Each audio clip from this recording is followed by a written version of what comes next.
think it's working, monkey. I don't know. That looked like it's working over there. Oh, it's working.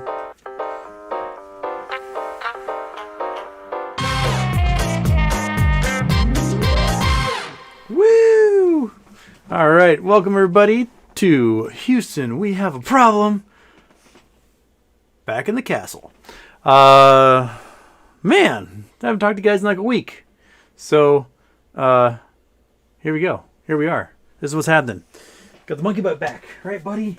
Oh, boy. Back to being bored out of her mind. Yeah. Give me the side eye. And I am still completely, absolutely just tired from traveling all day yesterday. I slept 13 and a half hours from 8 p.m. until 9:30 in the morning. And I feel like I could do it all over again. What do I talk about? I'm only barely in the loop today. Lots of green going across the board. Yeah, we went pretty darn green. We're up quite a bit. You know, we're up basically $15 over the past couple of days on GME alone. Cost had a big after hours climb. Metamaterials climbing again. Like, all the meme stocks are green, but then everything else is green too. There weren't too many reds going on. What I'm waiting for right now is for when the Fed announces raising interest rates. I think that's why everyone's kind of like, they're pumping everything, and they're buying a bunch of puts on stuff. And when the Fed announces that they're raising interest rates, everything's going to drop, and they're going to make a fortune off of it. That's my guess. So we're going to see lots of green for a little while, probably until the interest rates get announced. And yeah, so we're waiting on that. And Grandpa Barney also messaged me, so we're going to try and meet, hang out, do something. Hey, Grandpa Barney, welcome. Thank you for waiting. Yeah, but beyond that, let's just talk about what's on your minds, because my mind is a complete blank at the moment. I just got done eating a bunch of pizza, hanging out with my dad, and yeah, I'm digesting food. So let's see how you guys are doing, and we're gonna chat. We're gonna have an after dark. We're back in the castle after darking it. What we got? Welcome back. Is it a welcome back though? I had just a great time, just gallivanting around, being a ne'er-do-well in another countries. Honestly, if Monkey Butt wasn't waiting for me, I may have just been like, man, I'll sell everything. I'll just live here in the streets now. Okay, Brian Romero, Houston, there's a lot we need to talk about as it has to do with the unity of this movement. I mean, I guess so. I guess it just manages to be like, how unified do we need to be? I mean, buy and hold is a really simple strategy. It doesn't take much more than that. As long as you're doing that, I think we're pretty unified. But we have to think about. It's hard. There's a lot of money involved. There's a lot of folks who they're getting antsy, they're getting a little desperate, and I totally get that. It takes a lot to get me rattled in that way. I'm kind of like a duck with water off the back, so I don't necessarily, it goes up, it goes down, it goes up, it goes down. That's where it's going to go. And just sit and chill and take her easy, man. I think a lot of people need to get some other hobbies to take their mind off stuff. Go build a birdhouse in the garage or something. Take up knitting. Rewatch the TV show Community for the 10th time. Do something that can kind of distract you a bit. Because you and I don't have the power. We don't. We are not the powerful ones. We are the ones who we're retail. And as a big, giant collective unit, the buy and hold is the strategy. And we just sit, buy and hold, and hang out. We're not going to be the initiators of any of this stuff. It's going to be stuff outside of our control. And that's that. So, chill. Chill, baby. Just chill out. Okay. Bailey's Loop Ring. Yeah, apparently they did the first minting on the GME Loop Ring marketplace thingy. I saw that. I don't know exactly what got minted. It was an NFT or a coin or something. So yeah, so something got minted. That's cool. And Geek 35. What if it's all calculated? Hee hee. I mean, there's a lot of stuff that gets calculated, but sometimes you forget to carry a 1, and you end up with like spherical aberration on the Hubble telescope mirror or something. And then Dark Latin, you missed Google going 20-1 split. Oh, that's a big split. That's a very big split. That's going to take them down to like double-digit prices, right? And Brian Romero, can we please talk about all the corruption that's going on at FINRA, Jay Powell, and the bull trap? We can try and get into it. FINRA, I think FINRA is a bit shady because they are a self-regulating industry. They are basically made up of folks who are members or owners of various funds and institutions, and you just can't rely upon self-regulation. It's the whole like we investigated ourselves and found ourselves innocent type thing. So we need to have some outside groups. And then the problem with the Fed is that the Fed, while being the United States government's sort of central bank, is owned by private banks.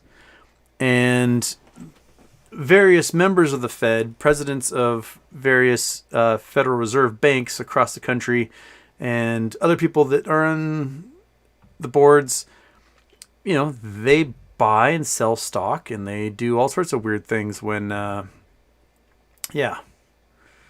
So it's shady, and that's another thing that's like completely out of our power.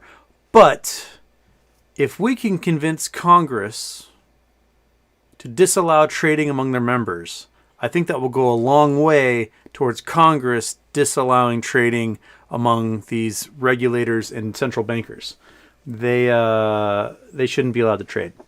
They should be completely just pay them enough so they can be disinterested in all those trades, and that can be that, right?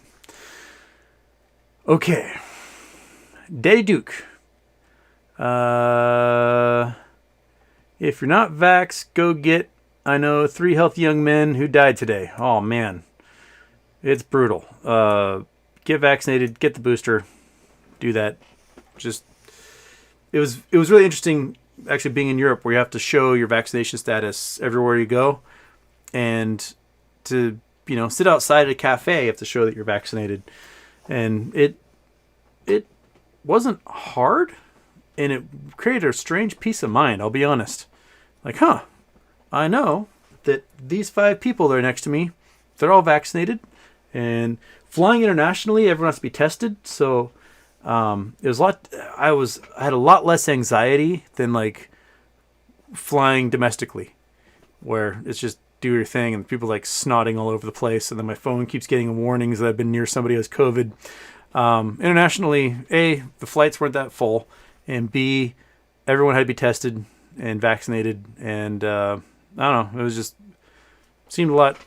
I don't know. I had less anxiety about flying internationally than I did flying inside the United States. Angela Torrenos, Houston down 90% on Torch. Goodness gracious, what price did you buy it? When Dividend? Well, they announced that it's switching over to Oilco this quarter. And from the sounds of it, the sale of the oil lands is going to go through at when it becomes Oilco or shortly thereafter. So that's what we're waiting for. It was sometime this quarter, February, March, somewhere in there. And interesting thing is that metamaterial is not getting traded in dark pools.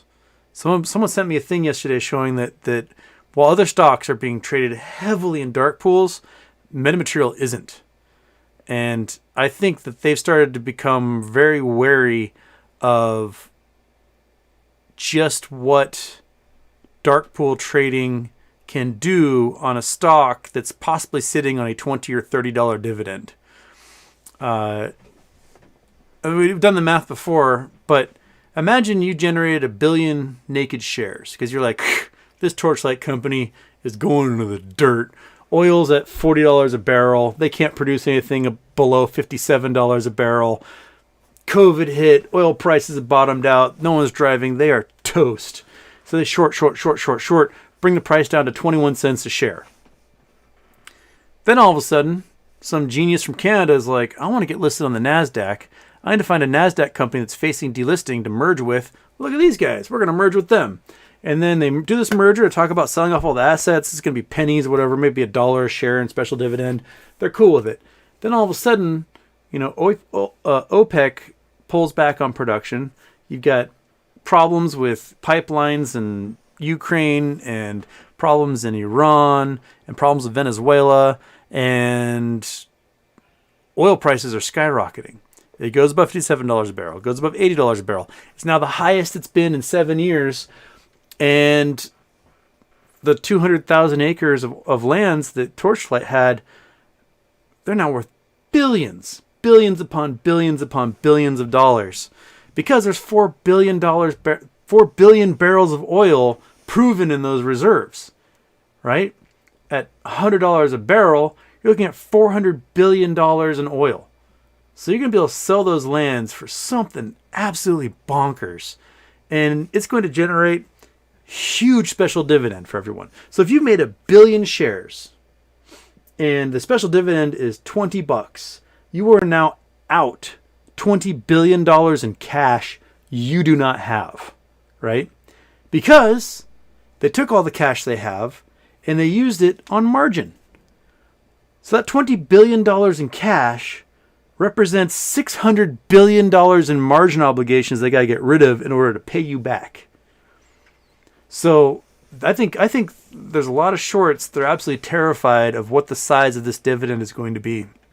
And they're trying to figure out any way they can to get out of that liability. So that's why you had Knight and Citadel. They're the ones that forced the brokerages to allow the trading of the Torchlight preferred shares, which were not supposed to be traded. They have never meant to be traded, and they weren't supposed to be traded, and it should be illegal for them to trade. But all of a sudden, it's trading. And I think that's a way for them to buy out of that liability at 1/20th or 1/30th the cost. And that's I think what's happening. Oh, Matt's on here. Hey, Matt. It's late for you. Well, you're in Louisiana. It's not that late for you. Welcome aboard, my man.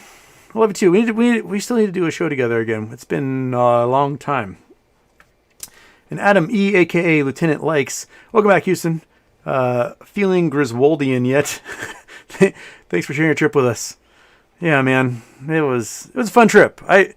I just need to remember to actually take more pictures and record things and get a GoPro or something so you guys can actually go skiing with me. But I always think maybe I'll film this run, but then my hand would get so cold. I'm like, no, I'm not taking my hand out of the glove to be able to do this thing. Okay. And Matt also says, so many billions on billions. That's how many subscribers Houston should have. You guys give me 1 billion subscribers. Yeah, I could do this show constantly. I could do the show from the moon. It'd be fantastic. But hey, we're doing a late night show on a Tuesday, and I got almost 300 of you in here. That right there is a win in my book. Especially getting back to the old homestead with the Monkinators, right, buddy? She was much more excited yesterday. Now she's back into the habits of just being a bump on a log. But and pineapple shirt when you come back to bailout trading. Do I have any pineapple shirts left? I may have worn my pineapple shirts. I'll have to look. I might have a silk one in one of the closets at my parents' house. I've got a whole bunch of ancient Hawaiian silk ones that I don't wear because it's like wearing the Shroud of Turin or something. You just don't do it. But I'll find a pineapple one there. This one's a little wrinkly. This one's a bit wrinkly. I should have ironed it before I put it on, but oh well. This pocket's a little flippity flappy. But yes, we'll get back on Bulldog, man. We'll do some chit chatting. And I still need to. Cosmic Lightning Warrior and I are supposed to do something together. I was gonna try to line something up, but my internet was not good enough to A, have my picture be fluid, and B, also try to communicate with someone at the same time. So the European collabs just could not happen. Okay. Oh, and another mass market. Silk, now we're talking.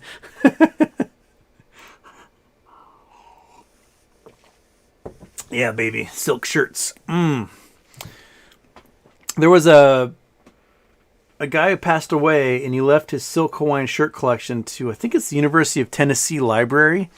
And the silk shirt collection was worth so much money, because we're talking like from the 19-teens, 1920s Hawaiian silk shirts that are worth $10,000, $15,000 each, that the library built like a museum just for the Hawaiian shirts.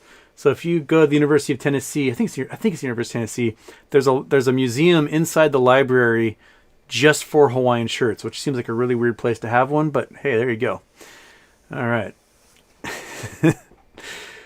Okay.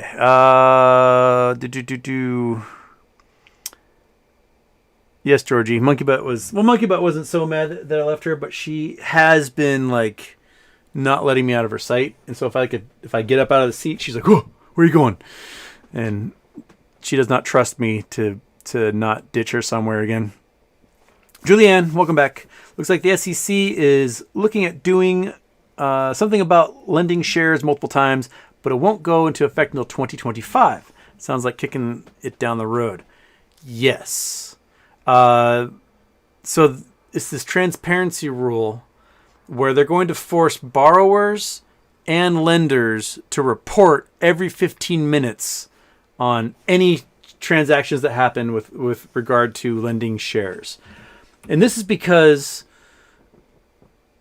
and I've done some back of the napkin math on this. So let's say you have 1 million shares of a company, right? And you are a mutual fund, an index fund, or whatever. You're a big institution. You hold 1 million shares of company X. And those shares are $100 each. So you have $100 million in shares and you lend them out to somebody.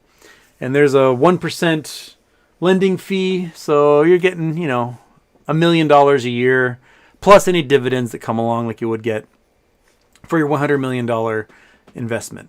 Now, if you're lending it to someone, right, it's because they're going to short it. That's why you're lending it. They're going to drive the price down.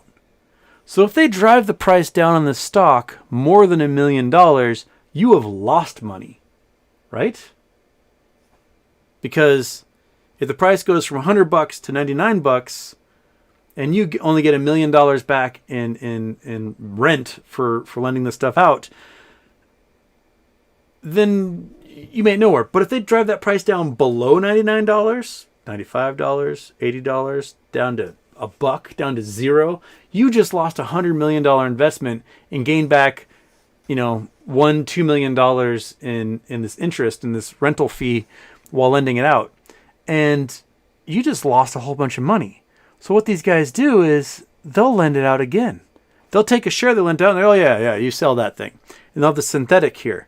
And then they'll say, hey, you want to borrow it too? Okay, you want to borrow it too? And they'll lend it out 100 times. And that way they'll get 1% from everybody while the price collapses and they'll be right back where they were. They're fine. So the SEC is trying to get them to stop doing that. And what's going to happen is I think companies are going to be a lot more reluctant to lend out shares than they were before. Because if you can only lend it out once, right, and you've got $100 million in stock that if you lend it to somebody, they're going to do a short attack and drive it down to zero, and you're going to get $1 million back for it, you're going to not want to be the person to lend it out. And so this 15-minute reporting rule is going to stop them from doing like weird transactions that they're doing. And everything's been voluntary reporting right now, so they don't necessarily have to report how many times they lent a share. But I do wish it would be a lot sooner than 2025. 2025 is pretty lame. Yeah. Well, what? Bitcoin, Value, Ethereum got you blocked. What happened there? How'd you get blocked? Message deleted. How did... Sorry, man. I don't know how... Come on. Sorry, my mouse is also acting really weird as I got back here, and nothing will click, and it's really pissing me off. Oh, if I try on this side. Sorry. Life in the Mouse City. Doesn't say you're hidden or blocked. What? How if I go back to Matt? I don't know. Doesn't say you're blocked on here. How'd that happen? How'd that happen, man? There's a Russian guy that got blocked. Protege, you don't need to delete Bulldog tradings there. I don't think so. Don't worry about that. Let Matt Bitcoin man do his thing there. Sorry if you got blocked there.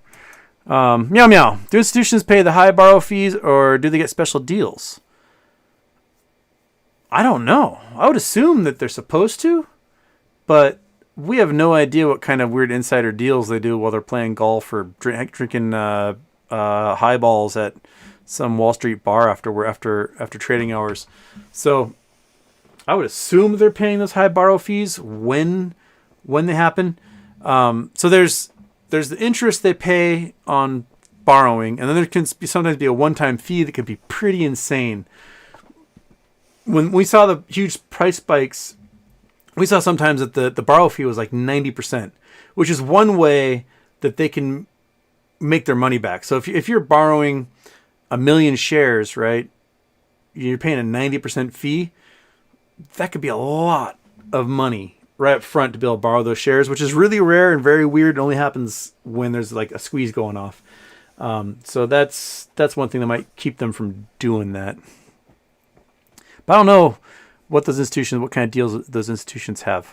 If there's any insiders in here that know, let it be known, man. Yeah.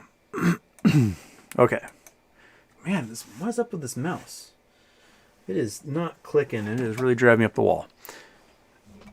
Okay, maybe time for a new mouse. Like, leave and everything just turns to shit. I don't know. Okay. Not my name. Houston, how big is an explosion of 300 tons of nitrate with the fire in North Carolina? Is there a fire going on in North Carolina I don't know about?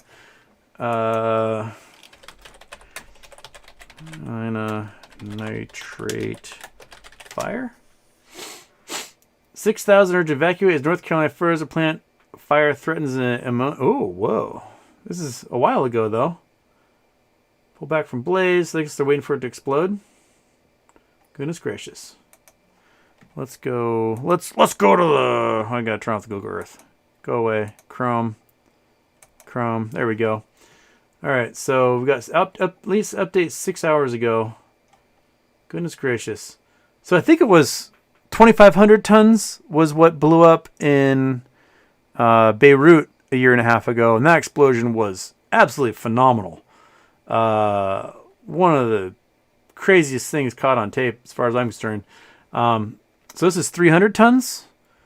So looking at 1/5 the explosion. No, sorry, 1/8 the explosion or so that happened in Beirut. But Beirut, that wiped out what, a 4-mile diameter, just flattened everything.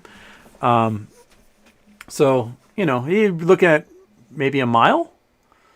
They could get absolutely just wiped out by that.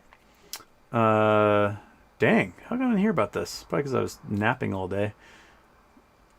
So, yeah, fertilizer plant. 6,000 people told to evacuate. But no updates since 6 hours ago.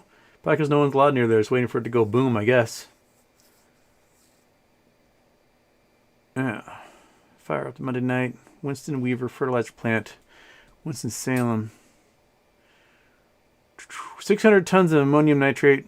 5,000 tons of finished oh shit. Finished fertilizer. Okay, so this might be twice the size of what happened in Beirut, if that's the case. Yeah, because I think Beirut was 2,500 tons.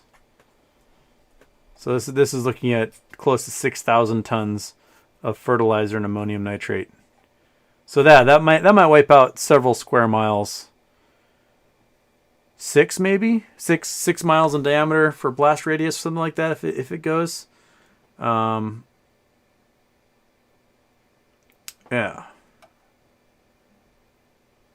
Well, I hope it fizzles. If not, hopefully there's a live stream somewhere pointed at the plant for us. So Yeah. Goodness gracious. Oh, fucking goddamn. There you go. You guys happy? Give me the intro. There you go. There's your intro. Congratulations. All right. Click. Turned off. And there's the intro. Glass was turned away from me again. So there, I'll blame that. Meow meow. Do you think blatantly stupid short positions like Be Big are set up and dangled like a carrot to manipulate apes out of GME and AMC? They might hope to do that, but here's the problem, right? If they squeeze Be Big, which last fall was at reported like 270% short, right? That was reported, and it's all self-reporting. Be Big goes boom.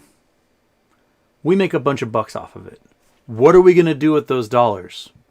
We're going to buy AMC and GME, right? Because why wouldn't we? That's what we do. We're a bunch of dorks who spend all of our money on squeeze plays. So, yeah. So we're fine. I mean, all it's going to do is put more cash in our pockets, and we'll be cool. I do think that they were trying with certain stocks to like shake us loose. You know, they were last February, March, they were really trying to get everybody into Rocket Mortgage. And the folks that it went up 100%, and the folks that sold did fine. But a lot of people bought it like $40 and then dropped right back down 20, and then they lost half their values. And they're shaking people loose from the short plays with things like that. But I think Be Big is honestly a company that's just been absolutely shorted like crazy. Naked or Centro, whatever they call it now. That's another company that, you know, they're the most undervalued electric car company, but they're delivering all sorts of commercial vehicles right now, and it's going really well. So, yeah.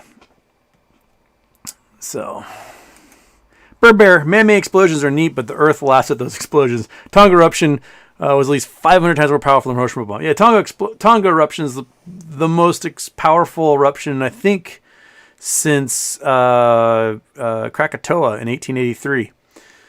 So, it's when those ocean islands blow up, they blow up big. There's a lot of water involved. Other big ones, Santorini in Greece would have been huge. Mount Mazama, Crater Lake, when that sucker blew its top, it was because a lot of groundwater got in there and turned to steam, flashed to steam, and just kablam. Those suckers, that's what you have to watch out for, is those water included volcanoes. Okay. Jumping along here. I'm already 30 minutes behind the chat. Yep. Okay.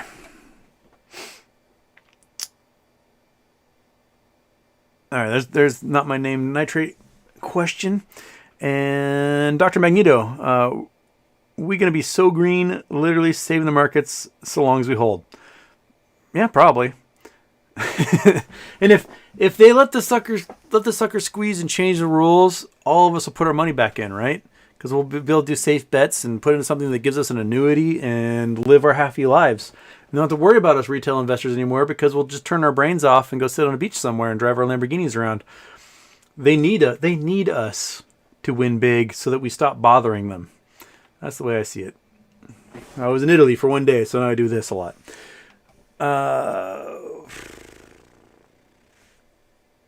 Legacy 10 Productions, Houston. How can metamaterial not squeeze? Can they get out of this? Go Mariners, happy birthday. I don't think they can. Especially, I mean, I talked about what a special dividend means to the short positions, and it means just billions of dollars in pain and cash that they got to come up with. And if they can't come up with the cash and they can't deliver on those payment in lieu's, like that's the cash they got to pay in lieu of the dividend because you have a synthetic share, you aren't getting the actual dividend. And so that IOU means they have to pay you. And if they don't pay you, that means automatic recall. And if automatic recall happens and they got to replace that synthetic with a real share, it is going to be replaced with a metamaterial share because Torchlight doesn't exist anymore. So that means they have to go out and buy the Torchlight shares to replace those borrowed shares, those synthetic shares they made, in order to short Torchlight over the course of the years. It's going to be weird, man. It's going to be weird. Dr. Magneto, come to Sebastopol and eat some ramen gaijin. Matt, is this you? Because my friend Matt owns ramen gaijin. Matt, if that's you, ramen gaijin is delicious. If you go to Sebastopol, down in Sonoma County, eat at ramen gaijin, it is delicious. Absolutely phenomenal. Yes, I need to go back down to Sebastopol and eat myself some ramen gaijin. It's really good. And Matt's wife owns Clop Ranch Vineyards, which makes, so I'm told, fantastic Pinot Noir, even though I don't drink. It does smell delicious. And the bottles I've given to people, they've wept when they've drank it. So I know it's really good. Mary Edwards, a few years ago, used their grapes, and she made like the Pinot Noir of the year out of their grapes. So it's fantastic stuff. So if you go to Sonoma, go eat at ramen gaijin. I will gladly support that and pretend like I'm sponsored by them because it's delicious. So Matt, just buy my meal or something next time I go there. Dr. Magneto. Yeah. All right. Proje's son, give us the skiing do's and don'ts, deets in Switzerland. Don't run into me when I'm standing still because my knee still hurts a bit. Do go to the Parsenhut and get a chef's hot dog because they're the greatest hot dogs ever. I had 6 of them while I was there. Because we skied at some other mountains, but if you're at Parsen, go to the Parsenhut and get the chef's hot dog. It is just... It's going to be a year until I can have another one at least.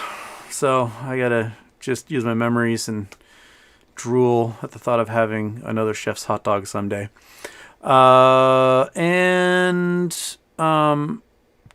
Definitely when you get the chance, go off-piste. Because the mountains are really empty there. They're gigantic. So if you're a skier and you ski in the United States, lift lines are a pain in the ass and they take forever to go on these lines and to get up there and finally go skiing. But there's no lift lines. There's basically no lift lines pretty much anywhere in Europe. And at most you might wait like 2 minutes on a Saturday. But you hit that run, you ski down, you get back on the chair, you do it again. It is magnificent. And not so many people seem to go off-piste. And off-piste means there's like the groomer. So they grind the snow down and make it nice and flat and smooth for everybody. And most people will kind of cruise on that because it's easy to ski on. But then when it dumps a whole bunch and it just pounds the mountain with a whole bunch of fluffy powder, not too many people go off that groomed run, the off-piste, and go ski the fluffy powder. So if you get the chance, you can do some crazy awesome terrain, and you can do that terrain over and over and over and over and over again because no one else is doing it. And if you go to like a glamorous resort, you go to like St. Moritz or something, where all the billionaires will play. A lot of those billionaires are like Saudi billionaires, and they really don't know how to ski, and so they're like pizzaing their way down with an instructor, and so you have all this crazy terrain you can go play on that everyone else is scared to use. And it's just wide open. Just so much fun stuff that you can do. And then you can see like supermodels taking pictures in bikinis holding skis, and that's always fun also. So there you go. There's some do's and don'ts. Did I say any don'ts in there? Yeah, don't run into me. Don't run into me while I'm standing still, please. My knee hurts. Okay. Mr. Diamond Hands, hey HW, can I send you some coordinates for later? Ooh, after dark, a little later? Sure. Send them away.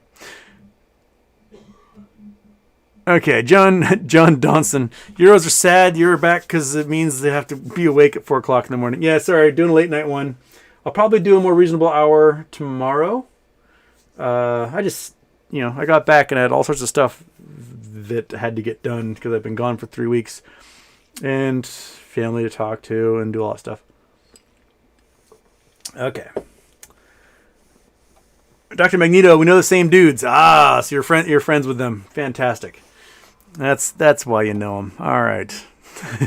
No, Matt and Lauren are absolutely wonderful, and seriously, go to Ramen Gaijin. It's delicious, absolutely delicious.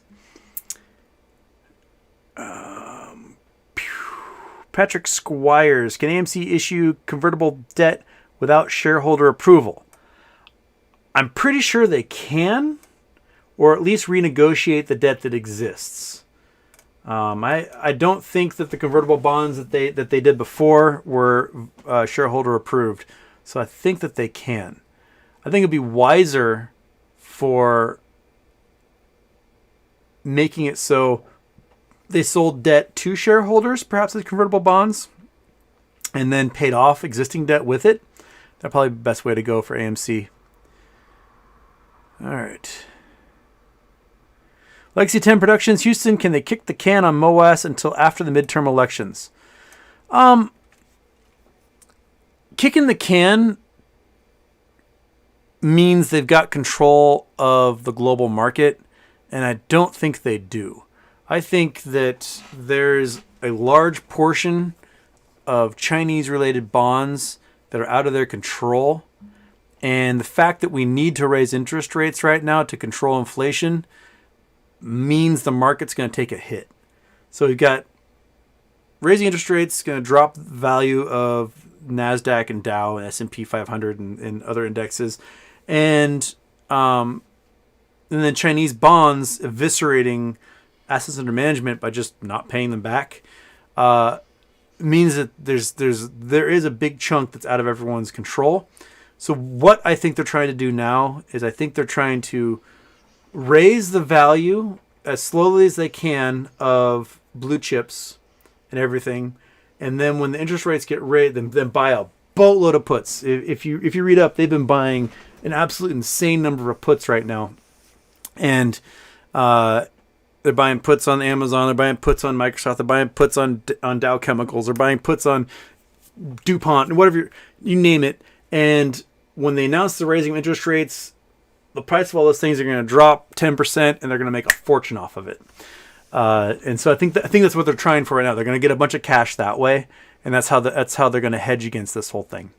Because they know it's got to correct, they know it's got to go down. It's just that when, and if they can manage to hedge against their assets under management taking a huge hit, that might give them enough cash for any liquidity issues they have against that margin. And so they may be able to push it off for a little while.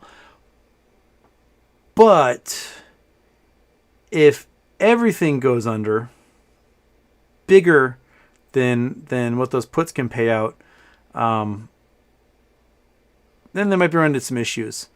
And if the value of our stocks, our meme stocks, rocket as well, then that can still make that margin to assets under management really uneven. So they're going to try and push it off forever, but I think it really depends on those outside factors. Like how are those guys going to deal with China just not paying their bills? It's going to put everyone into a weird position. Okay. Nick Padovano, what's your opinion on holding shares in Chase during MOAS? Heard mixed reviews. Well, Chase Manhattan and JP Morgan, I think JP Morgan has recognized what's to come, and I think they've been doing lots of hedging to avoid being the ones that get stuck holding the bag. They remove themselves from the DTCC. They're picking up a whole bunch of meme stock shares. They did that deal with Adam Aaron where they traded a whole bunch of generic blue chips for his, 1 or 2 million AMC shares. I think that they're positioning themselves to weather this storm and gobble up all the corpses they left behind. Of the big banks, my gut is telling me they're the safest. That being said, the federal government should definitely break them apart into tiny little itty bitty pieces, because I don't believe in big banks. I don't think big banks should exist.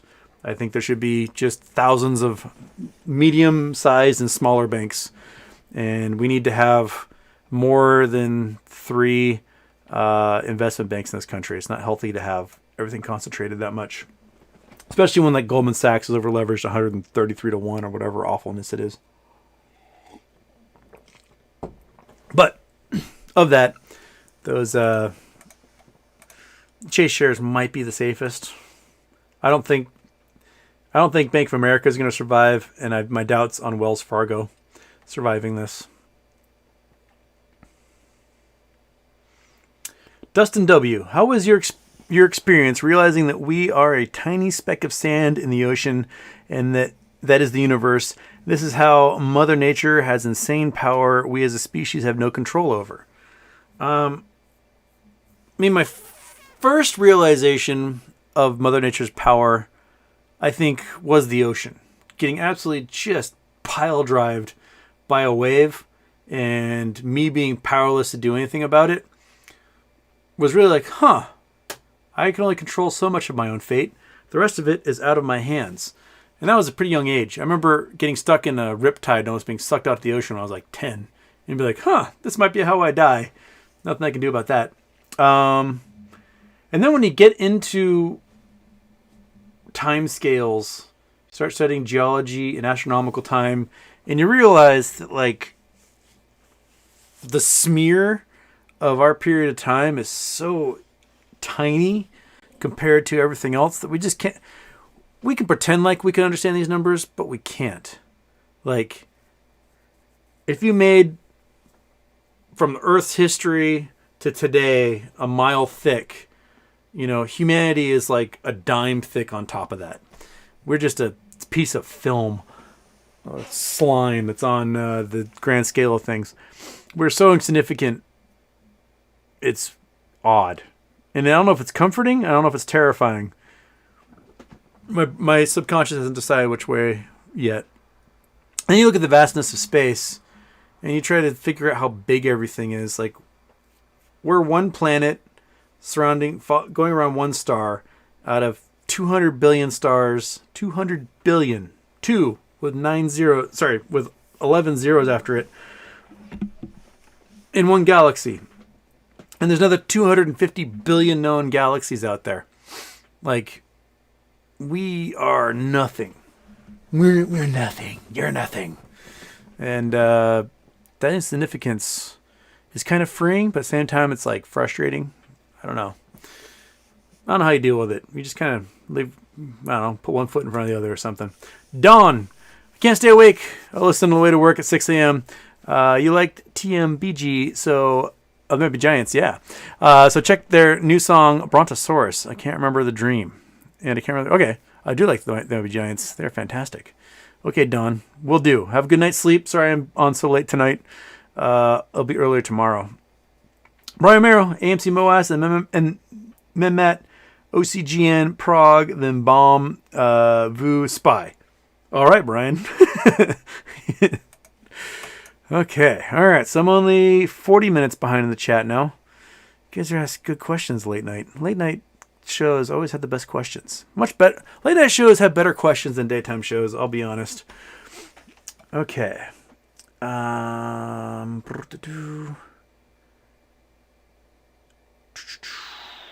Jordan Kimmery is hoping AMC will be profitable this go around. Doesn't look like it. See no light in the tunnel now.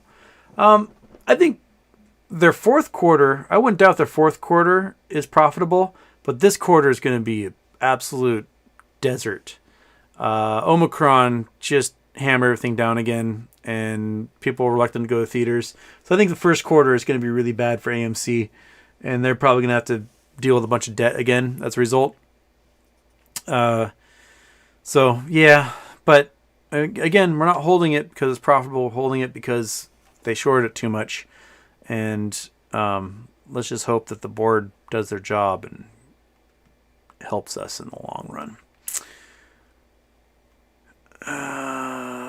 Drive with Valerian. Did you follow the R anti-work implosion? No. DM me a link. I don't know what's happening there. So no. Sorry, Drive with Valerian. I did not see that one. And Meow meow. If aliens visited us, how long before we traffic them into huge human, tiny alien interspecies porn? Is this maybe why they stay away? If I were an alien, I would not want to contact us. I would be like viewing us and going, no. Because we're either going to fight you or fuck you. I think that's how it works. And I think a lot of alien species, they would look at us and they go, these guys fight themselves a whole bunch. What are they going to do to us? Right? Like if you're willing to kick the crap out of your brother, what are you going to do to us? And we're not related to you in any way, shape, or form.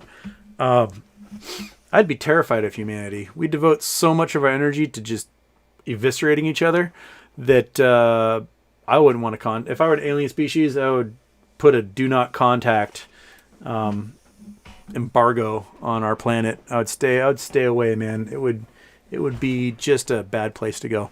So it wouldn't take long. Put it that way, meow meow. It would not take long. You would find aliens trafficked in the dark web like that.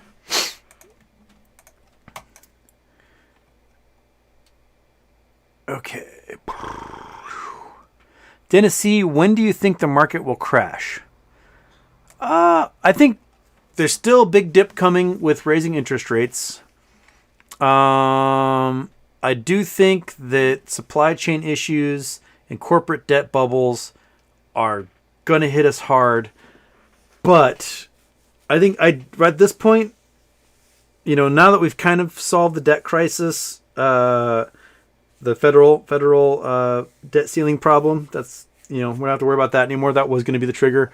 The next trigger, I think, is China, Chinese bonds. Because if $2.5 trillion in mortgage-backed securities failing can wipe out the economy for a decade, the $4 to $14 trillion in Chinese bonds can definitely wipe out the global economy. So we're 5 to 7 times the amount of problems with that. It's gonna be big, and I don't think China has quite realized that if their bonds are so toxic, it's going to limit the amount of foreign investment into their country, and there's no reason to invest if you know you can't get your money back. So the growth China has seen recently has been basically subsidized by foreign dollars investing into their country, and they're using those foreign dollars to build incredible infrastructure, not just in China, but then China's using that cash to build infrastructure in other nations. And so the economic hitman version of what China's doing is they take our money, right? We give them money for bonds and investments and whatever, and they take that money and they go to the Congo or Ethiopia or Eritrea or Indonesia or Thailand and say, hey, we'll build you a giant piece of infrastructure on the cheap, but you're going to owe us a bunch of money. So they build this infrastructure, and then the country they build it for is designed in such a way they won't be able to pay them back, and the Chinese government goes, well, we'll just take it from you, it's ours now, and now we own this piece of your country. We own this new port or this railway or this highway or whatever. And so if China can foreclose on these nations, right, the outside people are starting to realize, hey, China, we're going to foreclose on you. And I don't know if you read, was it Morning Glory? Or it's a California real estate investment firm just seized like the largest development in the entire world in Hong Kong. They just took it. They're like, hey, you aren't paying us? That's ours now. And so I think China is going to have to realize, like, oh, crap, we are going to have foreigners taking control of our assets and infrastructure in exactly the same way we have been taking control of assets and infrastructure elsewhere based on our own investment in bonds. It's going to be a really interesting couple of years with this, seeing how China tries to rectify this and how they can entice foreign investment again, right? Because if the Chinese government doesn't let people own land. They can only lease it, right? So these big companies, they do a development, but the Chinese government owns the land. When foreclosure happens, who gets the building, right? If you get the building, but then you still owe it to the Chinese government, there's going to be a lot that has to be rectified. And I'm still trying to wrap my head around exactly what the outcome in the end is going to be.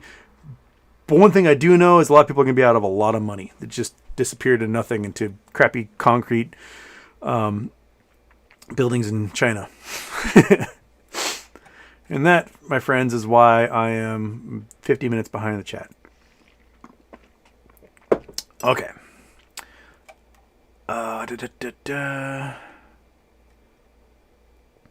Bailey says, MetaMat dividend 29 to 46. Well, I mean, every week oil prices get higher, which makes the potential sales price of the Oregon University lands with Torchlight go up even more. So, I mean, at $60 a barrel, we're looking at $20 a share. So now we're approaching $100 a barrel, right? That's a lot more. That went from $3 in profit per barrel to $43 in profit per barrel for whoever takes over that land at current prices. And that's a lot of money. So, you know, if you're buying 4 billion barrels at $1 a barrel, you're getting a screaming deal. And that means $20 for us. So if you're buying it at $5 a barrel, that's $100 for us. Yeah, it's going to be interesting. It's going to be very interesting to see exactly where it goes. Okay.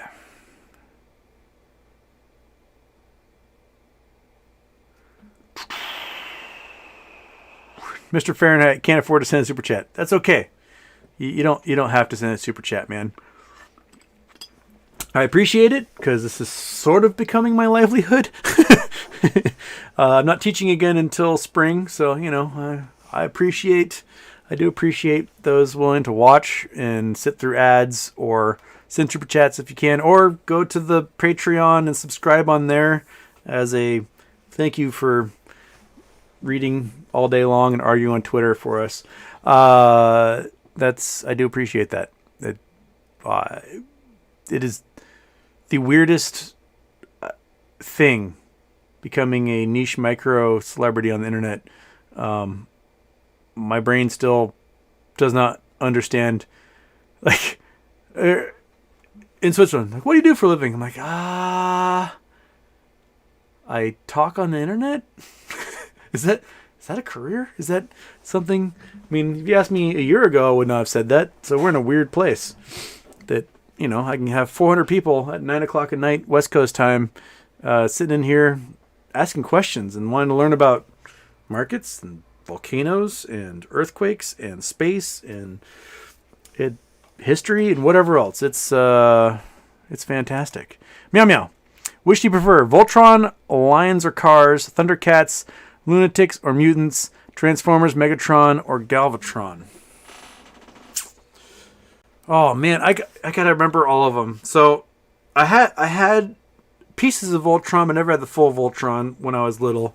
When I was like 4, there was a kid. I grew up next to Navy housing, and there was a kid in the Navy housing that had the complete Voltron, all the pieces, and I was very jealous. And then my best friend at the time, her brother had not just the complete. I think it was Galvatron. Was that the one that was made up of the construction equipment, if I remember correctly? And there's one that's made up of the dinosaurs. I had the Brontosaurus from the dinosaurs that made like the big giant monster thing. But the coolest thing he had, which I think is the greatest toy that, you know, as a child I could ever want, was the full-sized G.I. Joe aircraft carrier, complete with like F-14s. And I was just in love with that thing. And I was too young and he wouldn't let me near it. And all I wanted to do was play with that full-sized G.I. Joe aircraft carrier that was like, to me, it was like the size of a bedroom. It was incredible. And in 1980s dollars, cost like $500 which today would be like 20 grand. And I wanted to play with the aircraft carrier so bad. So bad. And he had a full-size Millennium Falcon. Man, I wish I could have been spoiled. I only ever got like the pieces of the big things. I never actually got to like have the full make the giant thing. But I really liked Voltron. I was a big fan of Voltron. And I was a big fan of the Transformer ones that would make giant stuff. So, yeah. I loved watching the Thundercats cartoon show, but never had a Thundercats toys. Yeah. So there you go. Insights into my 80s childhood. Dawn. Make an algo that prices in how the market may or may not have actually priced in the future event that people claim will already be priced in. Make an algo that prices in how the market may or may not have actually priced in a future event that people claim will already be priced in.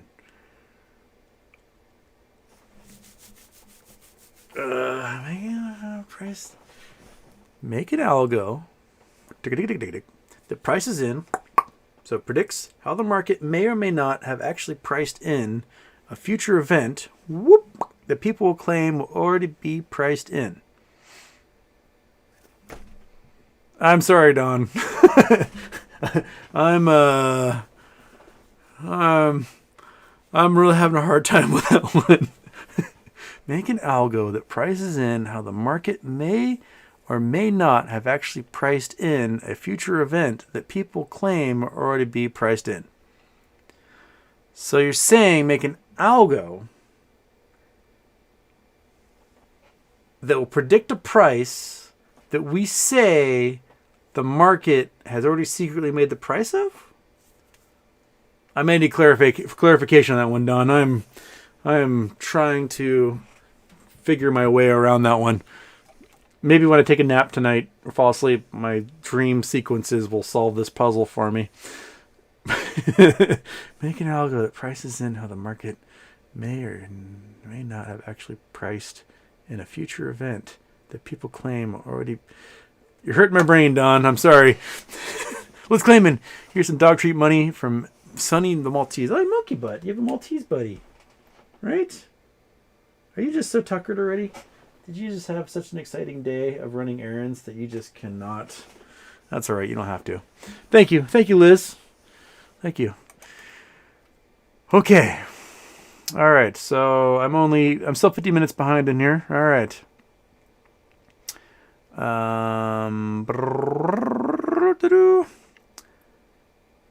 Houston, I'll be catching this on my dog walk tomorrow from Eric. Oh, yeah. Okay. Bird Bear, how psyched was Monkey Butt when he returned? Well, Monkey Butt tried to get run over by all the cars at the airport. So my friend who was watching her picked me up, and I opened the back of her SUV, and Monkey Butt came running out and was just like all over the airport terminal.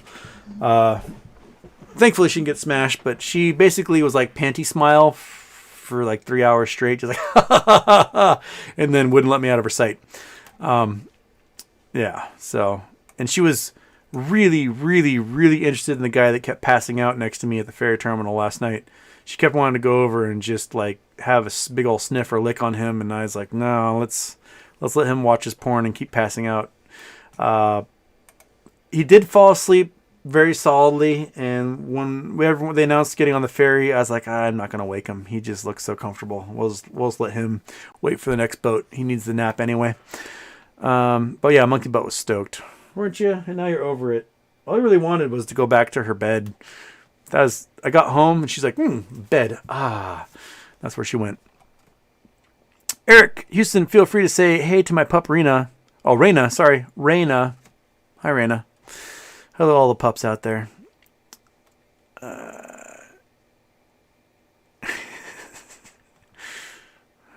Mr. Fahrenheit made a joke, said, talk about stocks and rocks, and you and your followers attacked me. It was a joke. Jeez. I attacked you? Sorry. Sometimes you may have to put a laughy's face after a joke. I don't know. Sorry there, Mr. Fahrenheit. Okay. Patrick Squires, retail traders need a special interest group. There is none. That is true. And it's been something I've been talked about, and I want to try and get done in September, and end up school and all that stuff. I was like, oh, next month I'll be able to do these things, and then other life hits you and you just can't do the stuff. But I still do want to go to DC and lobby congressmen and women about retail trading and affecting change and how the market is regulated. I do think that we have an opportunity to make a big impact in that way, and we can go and we can sit down with these folks and we can explain to them the fuckery that's been going on. And a lot of them, they have to pay attention to a million different issues. They might not know. They might not know exactly to the extent of what naked trading is, what FTDs are, and we've got to make them aware and show them like, hey, you're looking at tens of millions of retail traders who are getting screwed on this, and they're voters. I don't care what part of the political spectrum you're on. If you are a member of the government, your job is to regulate this stuff. That's it. We've got to make our voices known and tell them like, hey, the market eventually is going to crash, and when it does, we're going to be worth a friggin' fortune, and you want us on your side, right? So affect change and let's fix this crap. And I think that's I think something we can do there. Okay. Patrick Squires, thank you for the super chat there. I appreciate it. Okay, let's see if I can zoom through. I'm so far behind. There's so much chat space between where I am in this thing. And yeah. Okay. Okay, some of these are a little repetitive, so I can actually skip some here. Okay.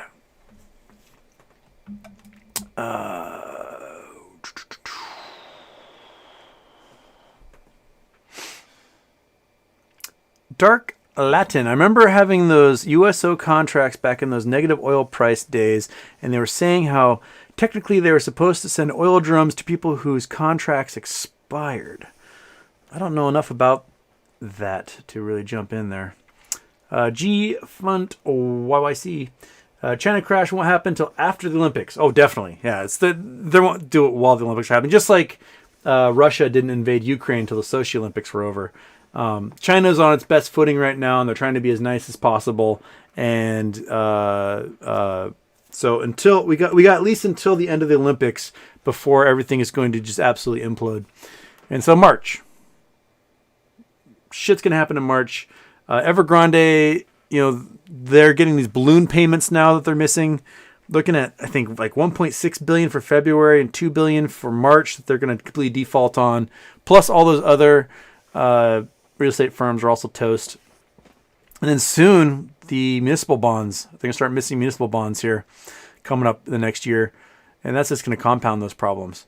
So yeah, but I think you're absolutely right. Like, the problems with China, no one's going to really talk about until after the Olympics are over.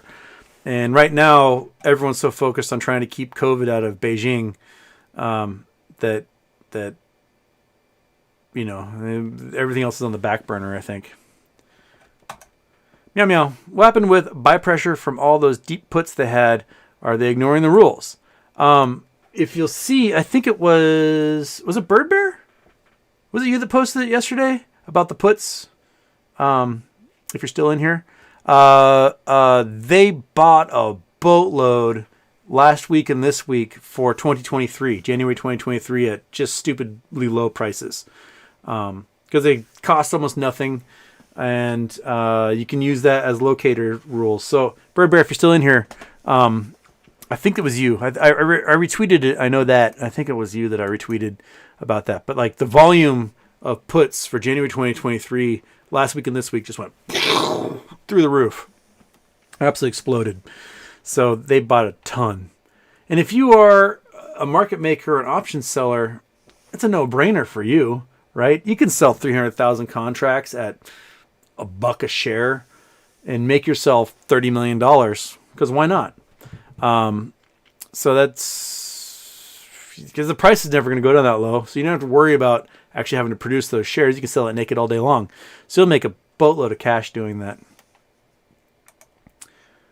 Okay. Oh, crap. And then this thing just reset again. Here, reset. And, oh. Okay. Oh, crap. I just lost a huge chunk. Okay, well, that jumped me forward. I'm not only 30 minutes behind the chat because it just cut off everything that I was reading before when I scrolled down. Okay. Pam the Trader is in here. All right. People are saying you're a bot, Pam? Why? I missed the whole first part of that conversation in the chat because it just cut me off. I'm stuck at 8:53 p.m. in the chat here. So 30 minutes ago, sorry, is where I can't scroll up any further and see what's happening there. Okay. And Hayden J. Real Estate's in here. Awesome. Michael F., do you think AMC will make it to high hundreds? Hell yeah. I mean, when the squeeze happens, it'll be beyond that. But I don't know if we'll make it there until the squeeze. I think there's just too many shares out there for them to really, truly drive the price. If the price does get to the high hundreds, it's going higher than that. They have so many shares, 500 million and change, 513 million. You get to $100 a share, and that company's worth $50 billion. And that is a liability that no one can afford. So that means liquidations and margin calls, which means forced buying, which means the price goes even higher, which means other companies other institutions and funds that shorted it are screwed. So yeah, that's where you go.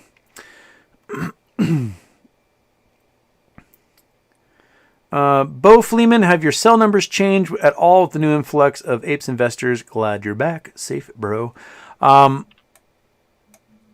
Not really. I mean, the way I see it, if you do a ladder sell, like my plan for my exit strategy, you can start at any price you want. I just plan on starting at $100,000 and going up from there. So, if I start $100,000, go up 50%, I'm at 150, and then at 225, and at 337, then at 500 and whatever. Now I work my way up. After 7 shares, I'm selling for $1 million a share. If I start at 10,000, right? Start at 10,000. After 7 shares, I'm over $100,000 a share. After 14 shares, I'm over $1 million a share. So you can start at whatever level you want because exponential growth piles up really quickly. And you can start it at $1,000 a share, and by 21st share, you're selling for $1 million a share. So if you've got 1,000 shares to play with, which I do not have, you can make your ladder selling start at a much lower price and get to the same levels I would get to with my fewer shares that I have. And so that is the base of my. It's a simple strategy. I know Gherkin has a much more complicated strategy because he is much more of a TA guy. But mine is simple, and that's just, I just want to make sure I can retire. And that's it. That's my entire goal. Anything beyond retirement in the ridiculous realm just means that, I can fund charities I want to fund. I can, live in a ski in, ski out mansion in the Alps and be happy. And I can fly in business class rather than just, doing my thing. But I think safe to shoot for retirement. And, if you get anything above that, then that's that happy, unexpected yay land. Okay.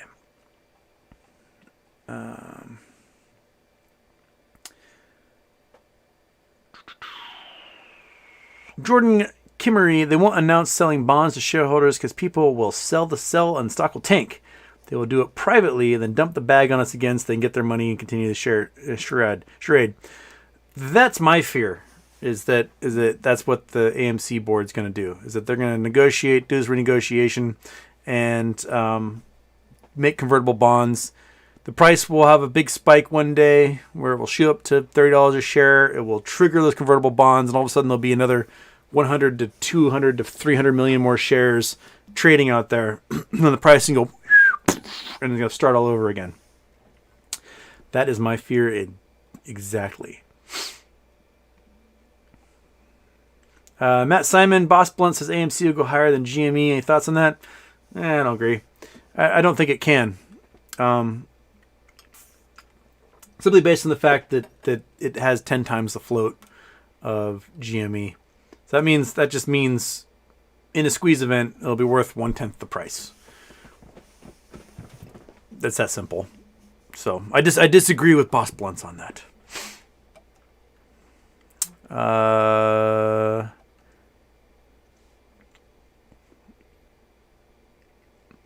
Panda Trader. Anyway, the Eiffel Tower ride looks fun. It was a blast. I wish that the tippy top wasn't open, so I could only go up to a couple hundred feet, which was a bummer, where the Jules Verne restaurant was. Oh, it'd be nice to go eat the Jules Verne restaurant. The cheapest meal was $130 or €130, so like $150. So I did not eat at the Jules Verne restaurant. It's a bummer. I did see through the window some very wealthy people enjoying meals at the Jules Verne restaurant, but I took the elevator back down and then went to a cafe down the street for like €10, and that was delicious. So, it's all right. It's okay. I do recommend, like, if you go to Paris, just walk, man. Just walk everywhere. I only took the train into town and walked to my hotel, and then after that, just pick a direction and go. You're going to see cool shit along the way, weird little nooks and crannies, crazy historical, Alexander Humboldt lived there, or, Manet lived there. You'll see cool stuff. I do wish that my French did not come back. I could never speak very well in the first place, but I was really struggling. And I kept, because I had been in German-speaking Switzerland, so I kept saying like German words.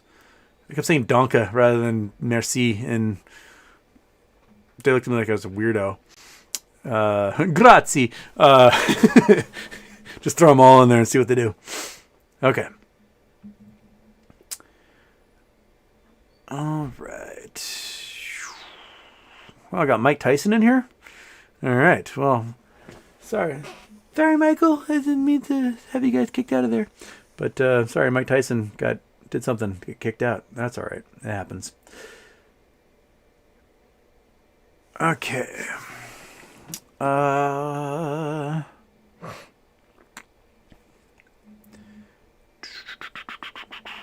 Dr. Magneto, thoughts on the Fed $29 trillion bailout when they told us only be $3 and no money would go to other countries, but it did.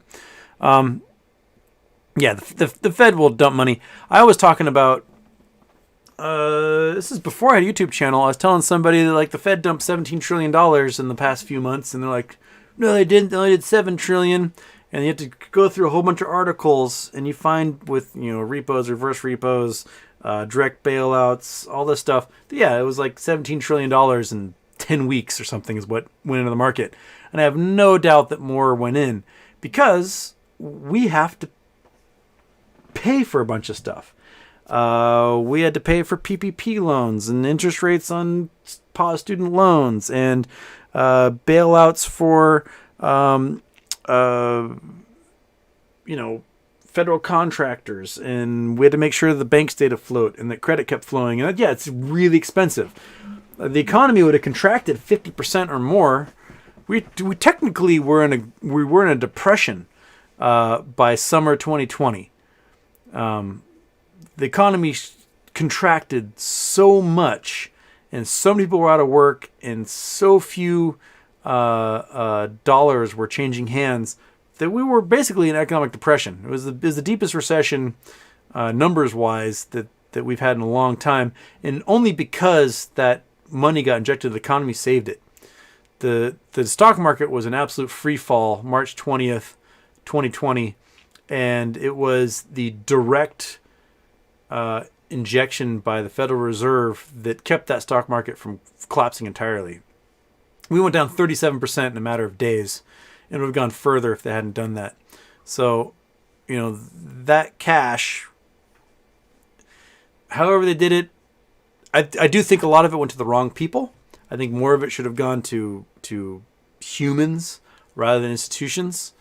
And sometimes you do have to let things burn in those situations.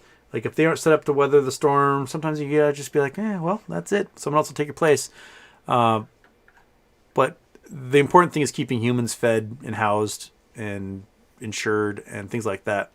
I do think that Federal Reserve policy needs to be focused more on the human element and less on the banks and big institutions element.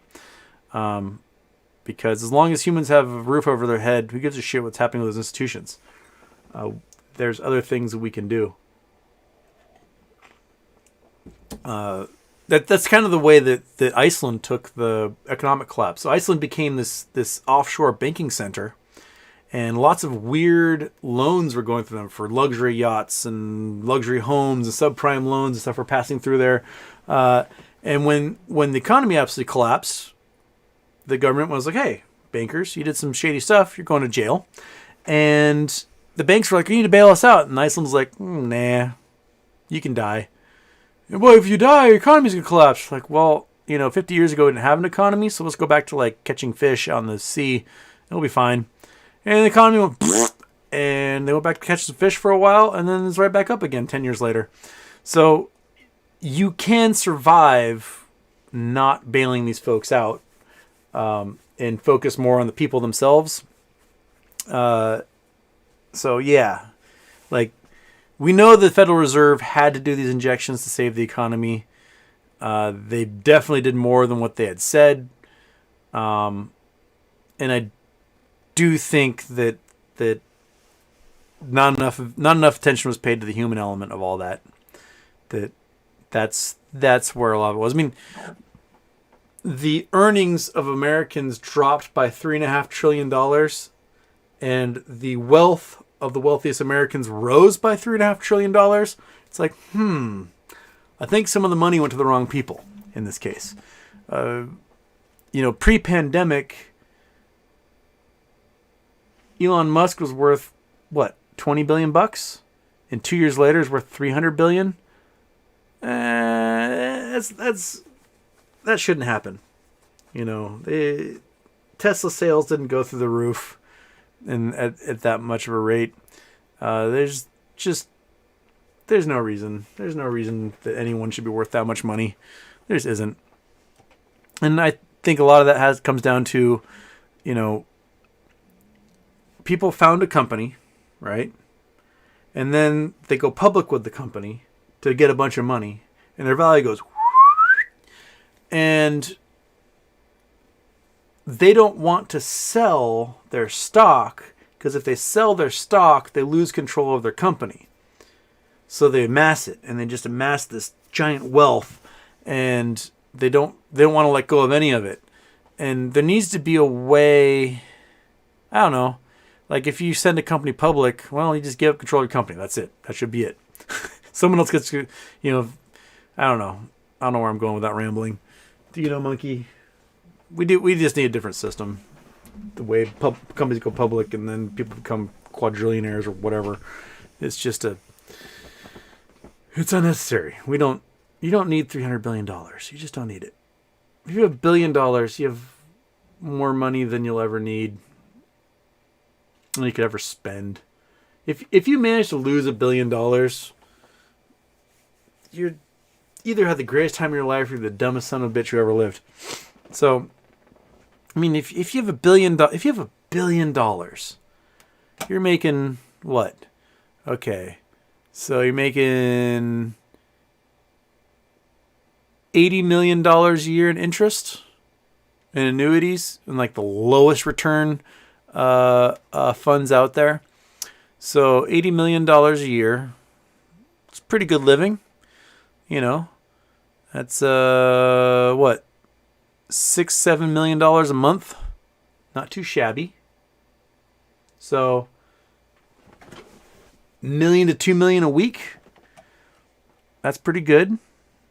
$700,000 a day. Can you live off of $700,000 a day? Can you, listener, live off of $700,000 a day? I think you can do just fine. Especially when in 2 days you basically earned what the average American will earn in their lifetime. So you're a billionaire. If you're a billionaire, you're earning every 2 days what the average American will make over the course of their entire life. Every 2 days.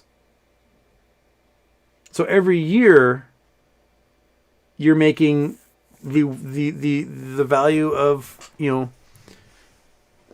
20, 30 Americans. That is just ridiculous. It's hard to wrap your brain around those kind of numbers. Like the wealth of Bezos and Elon Musk, at the rate their wealth is growing, they could make something like 16 million new millionaires a day. They can take their money and just mint 16 new millionaires a day each, right? They can do that all year long, make thousands of new millionaires. I think it's maybe more. I think it's 48 new millionaires a day, if I did the math correctly. Yeah, 48. So Jeff Bezos could take his money, give 48 different people $1 million every single day for the rest of his life, and never touch the principal of his net worth. He's worth $200 billion now. If he pays out $1 million to 48 new people every single solitary day for the rest of his life, he'll still be worth $200 billion. Making 16,000 new millionaires a day and still not lose any of your value? That is just crazy. It's mind-boggling. You try to think about that kind of wealth. It's just, those numbers you are galactic numbers. Like, Jeff Bezos has $1 for every star in our galaxy. That's fucked up. It's absolutely, that kind of money is just absolutely crazy. I have a hard time trying to figure out, like, just how much money. That is so much money. I can't. My brain is at a loss as to try and how to, like, comprehend that much cash. Okay. Jordan Kimmery, isn't GME getting closer with high utilization, shortage of shares, etc.? Yes, and the cost to borrow fees going up, and the interest on borrowing is going up as well. So yeah, that stuff is happening. Yes. Okay.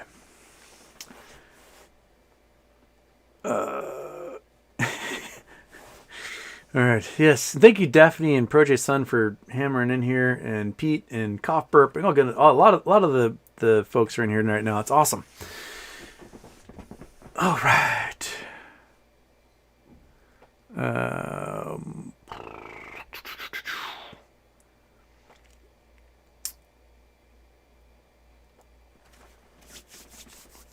Corey Ryder back in the saddle again. I got to see Aerosmith. I asked for the time off months in advance.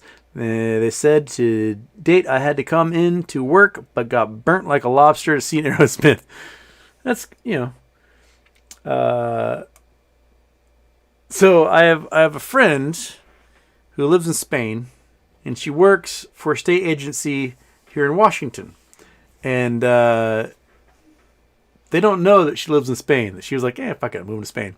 Because everything's online right now because of COVID. And so she went out to visit me while I was in Switzerland. She and her boyfriend came, and they went skiing with me. And she got just one hell of a goggle tan. And after being in Switzerland, she had to fly back to Seattle to see family and get some stuff done. And now they're having her like come in for like the first time in 2 years to see her bosses and stuff, and she's gonna have to explain her goggle tan. I'm kind of looking forward to seeing how that turns out, because she's not supposed to be skiing in Switzerland, I'll tell you that much. She's supposed to be here in Washington doing her damn job. Hey, cat. But she can do everything online now, so she just lives in Spain and works from like, I don't know, 4 p.m. until midnight every night. And as a Houston astronomer type person, that sounds like a dream. I could just, as long as the sun's down, I can go to work. If the sun's up, I'm not working.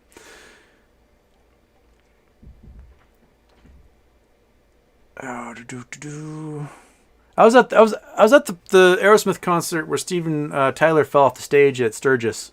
So that's the one time I saw Aerosmith was, Steven Tyler's and then he just disappeared and music stopped and everyone's like looking. I was like a mile away, so I couldn't really see what's going on. And the show was over. So Steven Tyler had to go to the hospital or something and figure out what happened. Okay.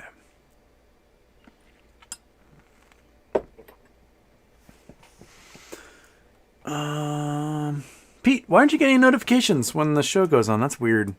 Some people just don't get them. I don't know why. And you are a moderator, so you'd think you would get like a ding. Houston's gonna go live. Yeah. Okay.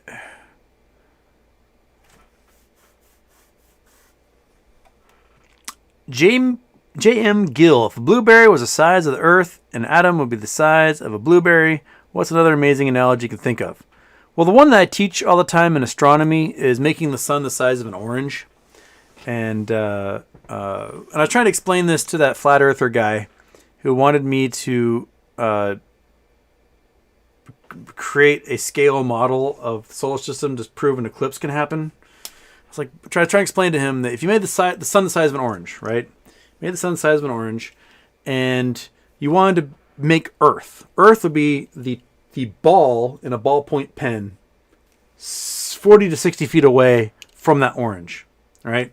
So if I wanted to make a scale model, put an orange here, take the little BB bearing out of the ballpoint pen and put it 60 feet away, and then have the tiniest speck of dust be the moon, I'm going to have to recreate this model at a scale that I still can't even fucking see what is happening, right? I can't friggin' see a shadow from a grain of dust onto a ballpoint pen. So let's make it bigger. Let's make it the size of a beach ball. The sun is now the size of a beach ball. Cool. Now the Earth is the size of not much bigger than a ballpoint pen. It's still pretty friggin' tiny. And now it's like 2 miles away. So how am I going to create a light source? I don't have nuclear fusion. I can't create a nuclear fusion device, a light source, to make this scale model happen. I can do it digitally in a computer. So I sent him a digital version of it, and he's like, doesn't count, doesn't work. But so trying to wrap your head around like a light source the size of an orange, right? And Pluto would be a speck of dust that is, I don't know, 2,500 feet away, so half a mile. Almost a kilometer away would be Pluto as a speck of dust, and it's getting all of its light source from an orange. And our nearest neighbor, Alpha Centauri, would be another orange, but it would be, well, okay, so if I put our sun as an orange in Seattle, Alpha Centauri would be like in Houston, Texas, 1,500 miles away or whatever it is, 2,000 miles away. And so you look up at the night sky and just imagine just how friggin' far away all these little oranges are that are shining like. Can you imagine looking out 1,500 miles and seeing a piece of light that's the size of an orange, illuminating things? It's really hard to imagine like what that scale means.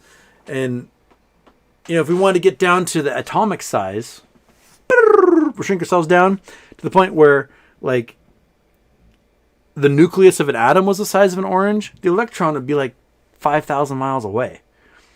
There's so much vacuum inside of an atom, it is unfathomable, which is why fusion is such a powerful energy. So you have, I got my baseball here. You have two nuclei, and they are the equivalent of 10,000 miles away from each other, and you want to fuse them, you're squishing them together and forming a new nuclei out of it. So you had to overcome this gigantic distance. And so it takes a boatload of energy to overcome that distance and to stick them together. As a result, to get a bunch of energy out. And if you think about like the energy contained inside of a glass of water, they talk about how if you were to be able to fuse all the atoms inside this glass of water, you could get yourself, enough energy to power the United States for a year. It'd be absolutely bonkers. But I want you to imagine it's equivalent, because there's so many quadrillions and quintillions and sextillions of atoms inside of that glass of water. It'd be the equivalent of taking that glass of water and like throwing it to the center of the galaxy. That's how much energy it's going to take to fuse the distances between all those atoms. It's bonkers, absolutely bonkers. So, yeah. There you go. All right. Am I totally missing the super chat there? You're such a show off. We love Monkey Butt, lol. Yeah, Monkey Butt. That's right, buddy. Just having a rough one over. She is just absolutely sleeping one off now. She will not move. Nor will she crack her eyelid open. You won't, will you? No, you're toast. Okay.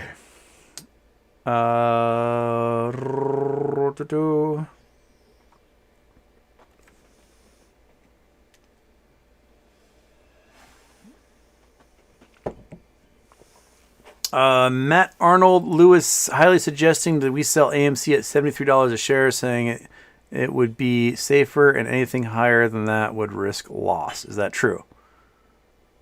How would selling something higher than that risk loss? Because if you sell it for $74, don't you make more money?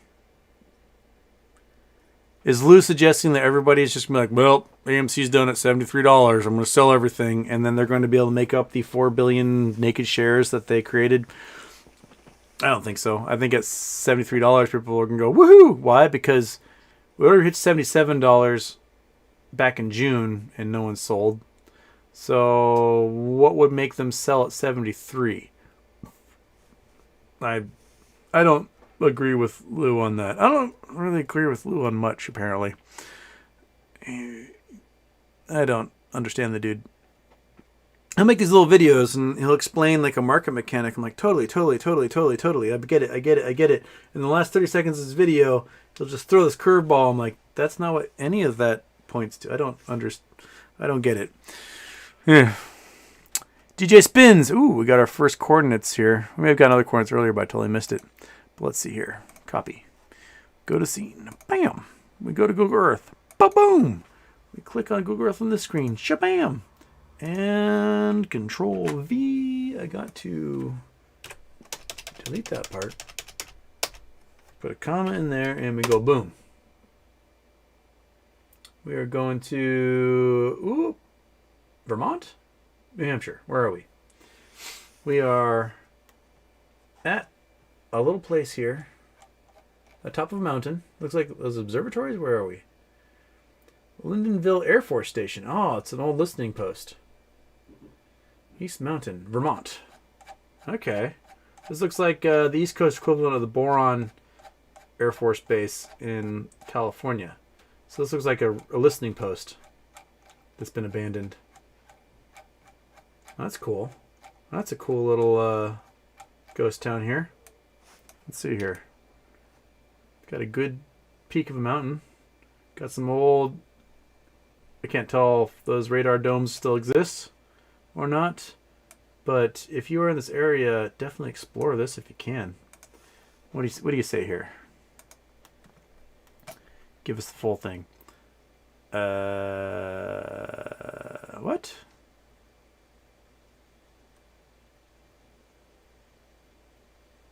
Why didn't you... What? The article's gone. How do I...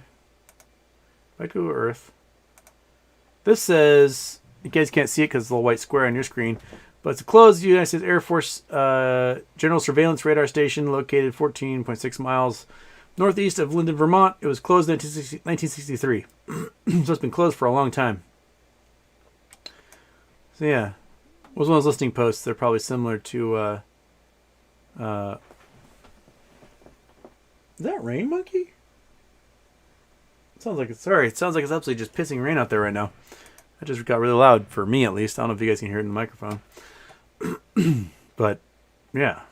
Well, there is a ghost town right there in Vermont that I shall go to someday. Looks like you can just drive right up there. Cool. Oh, that's my favorite. Those are my favorite kinds of places. I love that. Good spot, DJ Spins. I don't get too many ghost town looking spots on the East Coast to see, so I appreciate it.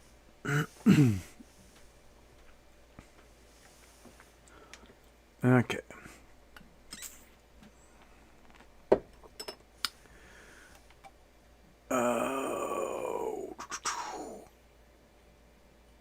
Corey Ryder, would you give nuclear energy to an ant colony? I mean, if I thought the ants could handle it, sure. Yeah.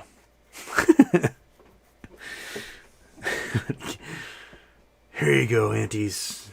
Develop the bomb.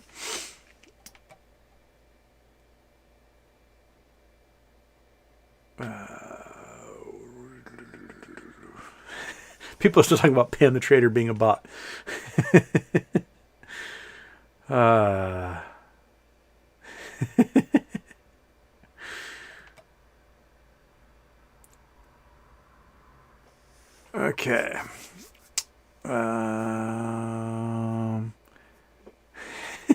That's all right. The forum can slide a bit there, Protege Son. They wherever they take us, that's where we go, right?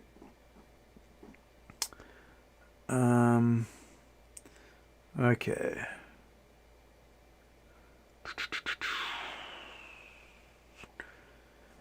Harris Wasim, what does everyone think about being able to sell GME at 100,000 a share? At this point, that does still seem realistic. I mean, let's think about it this way. Bitcoin. There's only going to be 125 million or Bitcoin generated ever. That's it. That's all there's ever going to be. It went from worth nothing to a peak of so far 60 whatever $1,000. Bitcoin produces nothing. There's no dividends. There's nothing about it except for scarcity.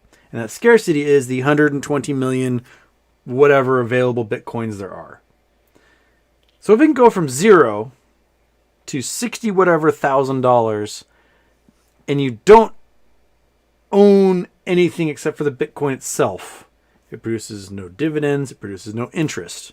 It's just this digital nothing that exists on a blockchain somewhere, then get wiped out with an EMP like that. Then why can't a stock, of which there's only 74 million of them, be worth just as much? It can offer dividends, it can offer tangible assets and property.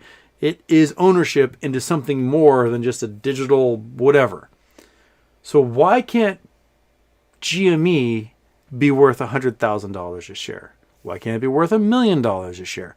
There's more people invested in GME than are invested in Bitcoin. So why not? Why not? Right? That's why not? Why not? Why not? That's my thing. Steve Gaghagan. Stephen Gaghagan. Steve Gaghagan. Sorry, man. You have to pronounce your name for me sometime. Gaghagan. That's how I say it. Welcome back, Houston. Did you get my package from your P.O. Box? I did not make it to the P.O. Box today. A good chunk of my day was spent recharging the battery in my car, because apparently if you leave for 3 weeks, there's some sort of draw, and that battery went to 0. It got so low, I took the battery charger I use for the lawnmower, I put it in the car, I didn't even recognize that there was a battery there. It was like, man, you plugged me into nothing. So I had to get a jump, and that jump took like hours to charge the car up enough so I could turn it over. And so half my day was wasted doing that. So I did not make it to the post office box. That is tomorrow. And my guess is that the post office lady is going to be pissed at me because I told all these people to send me self-addressed envelopes so I can send them Houston Have a Problem stickers. So if you want a Houston Have a Problem sticker, send a self-addressed envelope to the P.O. Box in the description below, and I will send you a sticker. So, and I forgot, I was going to take a couple of these stickers and slap them on things in Europe, and I forgot to do that. So, get them while you can. I only have 100 of them, so there's like 96 or 97 of them left. So I'll send you stickers. But no, I've not had a chance to go to the P.O. Box yet. I'm doing that tomorrow. and I'll see whatever weird thing you sent me, because you guys don't send me normal stuff, that's for sure. And I love it. I love it. Okay.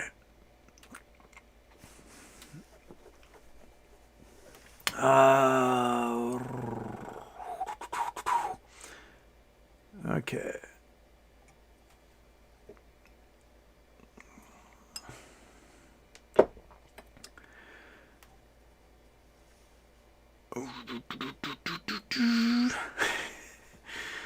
Oh, you guys are so goofy.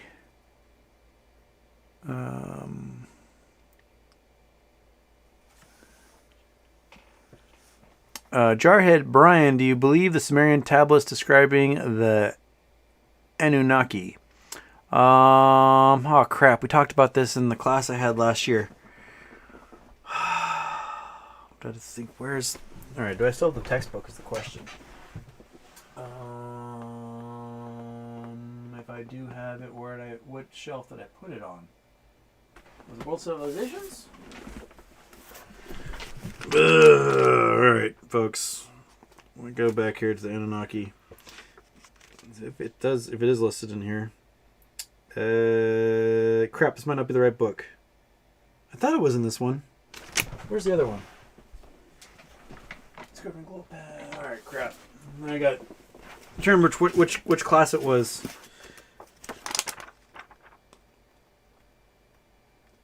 Do you even have an index? Oh, you don't, you son of a bitch. Well, that one's not going to help. And then Global Pass. Please have an index. Please have an index. Table statistics. Oh, you son of a bitch. You have an index either. I'm doomed. I'm not going to be able to get to the tablets here. Oh, there's Sumerian. I just passed something Sumerian. It's just about pictoglyphs. Crap. I thought one of these books had at least a translation of the tablets. But, alright. There's Sabal, here, Aldine. Give those company wonders travel. Ah, crap. The problem with textbooks is that you bounce around in them, and if I read them cover to cover, like I probably should for my classes, but there's never time, then I would have an idea of where I read stuff. But they're like, oh, read page 14, read whatever, and then you just have dead air time on YouTube while you try to flip through a book to figure out exactly where the Sumerian friggin' tablets were. And oh, there's the Mesopotamian one. Okay, all right. That's gonna be. It's gotta be in this one, right? Gilgamesh.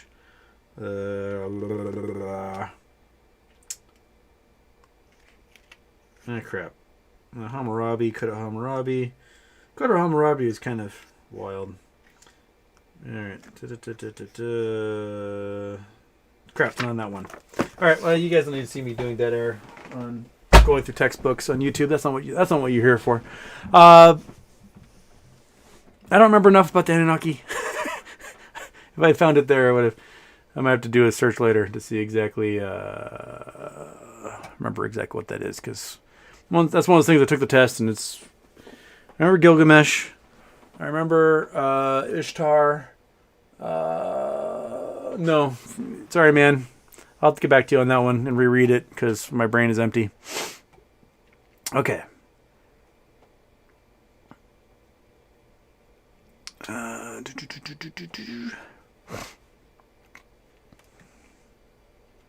Bailey's the Bird Lady is saying $29 to $46 for Torchlight. I don't think that's unreasonable, especially with the way oil prices are going up. Is that they can probably renegotiate a higher price and get a lot more money for these lands. 4 billion barrels of oil is worth hundreds of billions of dollars right now.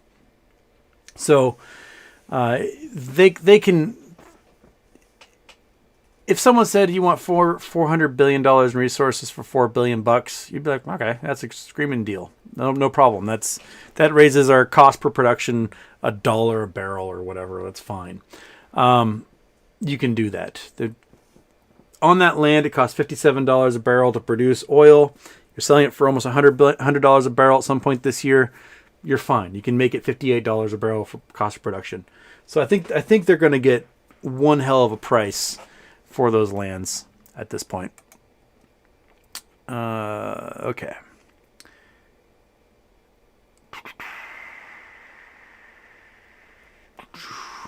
Oh, and Anunnaki, is that about the Sumerian idea of like the cloud people, whatever, that come down? Yeah. All right.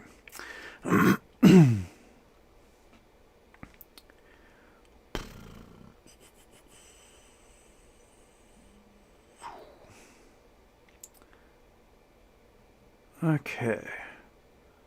I'm going to go for like 15 more minutes.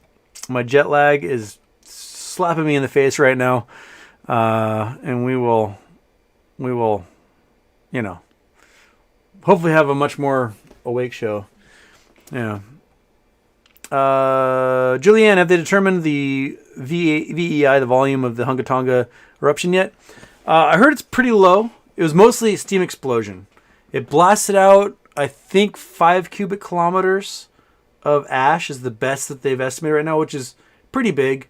Mount St. Helens only did about a cubic kilometer. So it's about on par with some other big eruptions that have happened. It's just there's so much steam involved that it just looked way bigger. When you get to, what's Pinatubo? Is Pinatubo like 10 cubic kilometers? I'm going to have to look that up. Volume ash Pinatubo volcano eruption. So no, Pinatubo did about 5 cubic kilometers. So this is that was enough that it cooled off global temperatures for like a year in the northern hemisphere. So yeah, so this is about on par with Pinatubo. Pinatubo was the third largest eruption in the 20th century, and had the greatest volume of sulfur dioxide ever measured. Which, we had been measuring it forever. Tambora in 1815 was 20 cubic kilometers, and it basically made no summer. It snowed in June and July in Boston. It was a miserably cold year. Crops failed everywhere. Harvests were awful. People starved. So, yeah, Hunga Tonga may reduce some temperatures in the southern hemisphere for a while. The ash cloud looked gigantic. So if it's at 5 cubic kilometers, that's pretty big. I thought it might have been larger when it erupted, but I guess that was just because there's so much steam in the explosion that it just created its own weather systems as a result. Okay. Patrick Squires says, high oil prices drives demand for U.S. dollars. All but Russian oil is exchanged in U.S. dollars. This is true. And people are having a hard time buying Russian oil anyways because Russia has all sorts of sanctions against them. So they're getting harmed greatly. Oh, got super chat. I missed. Sorry. Meow meow. B-Big spinoff. Can shorts stay in their position? And they missed my last super chat. Oh shit, sorry. Let's see here. Steve Gay. Oh, Hagen. Okay, that's how you pronounce Steve's name. Tell me about the Kuiper Belt. Anything. All right, I'll do that one. Sorry, I missed this. I'll try to get to Meow Meow here. Okay, there's Meow Meow. I saw a video on YouTube that is you claimed planting trees for the climate isn't viable because of the carbon cost planting. That's me saying that? Saw a video on the tube that is you that claimed planting trees for the climate isn't viable because of the carbon cost of planting. I don't think I talked about that. No, like we do need to plant tons of trees. We need to plant tons of trees, and we need to make a lot of boggy areas that were reclaimed back into bogs again. Bogs sink a ton of carbon. But that's not going to be enough. We need to do active measures to actually suck carbon out of the air. Because the trees won't be able to do it fast enough. We've got so much carbon in the air that we need to actively just have machines going, sucking it out. So yes, but there would be a cost to planting those trees, but it's nothing compared to the cost of losing a third of humanity due to ocean flooding and starvation and everything else. I think that's going to be much worse. Okay, and then Steve Gahagan, tell me about the Kuiper Belt. Anything? Well, Kuiper Belt, for those who don't know, is this realm outside of the orbit of Neptune. Pluto is a Kuiper Belt object. Most of the objects in the Kuiper Belt are off kilter. So there's the plane of the solar system that all the planets kind of do their orbiting around. And the Kuiper Belt objects are kind of off kilter, and they might be perpendicular to the sun's rotation or at weird angles. Pluto is off at like 20-degree angle. There's Sedna, Xena, Xerxes. I can't remember all the ones out there. There's some that are kind of weirdly shaped, like potatoes and stuff, that are not quite planetoids because they're not round. They're cold. They're distant. They were probably moons or protoplanets that got thrown out of orbit by having weird interactions or collisions with other objects inside of the solar system itself. Lots of comets get trapped as Kuiper Belt objects. They get thrown out of the Oort cloud and then, end up going in weird orbits around the sun. Halley's Comet would be an Oort cloud object at this point. Kuiper Belt object at this point. What else did I talk about Kuiper Belt? Yeah, we found tons of planetoids from our solar system, like little tiny dwarf planets that are at weird angles to the sun. Because we started looking for them only about 20 years ago. And now we looked for them, we found dozens. So there's also weird little planet-ish things that orbit the sun that are like Pluto, that aren't Pluto. There's just a lot of them. Okay. All right. So, back to Meow Meow. Be Big spinoff.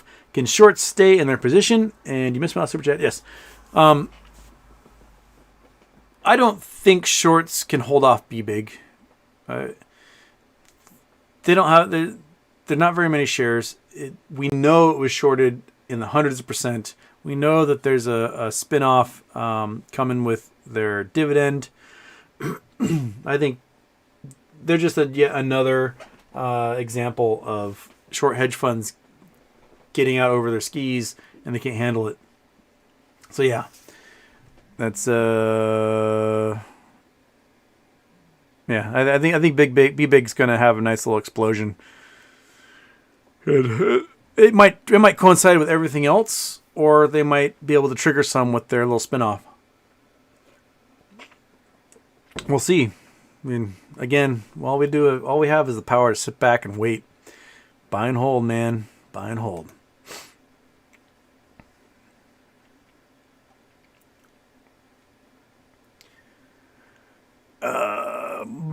Blair Barkley.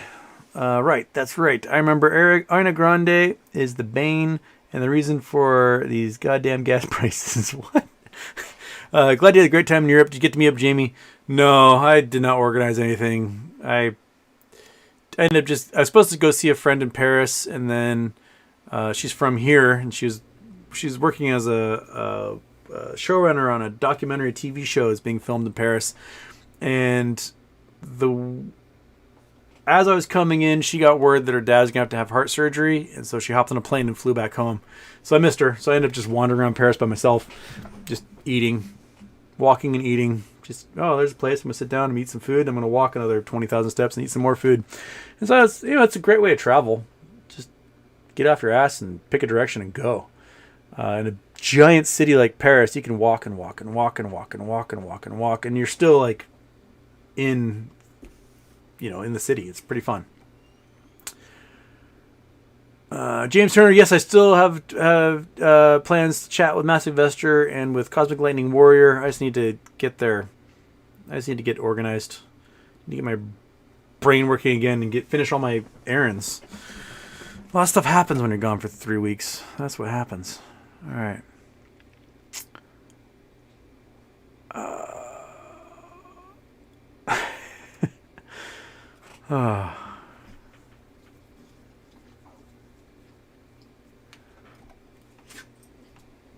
Ah, Daphne's been to Sebastopol. All right. Okay. All right. So I'm only an hour behind in the chat, so maybe we can get myself caught up here in the last 4 minutes before I fall asleep at my desk. And Monkey Butt is already... Are you trying to fall asleep? Yeah? Yeah, look at you. Look at you, little buddy. Okay.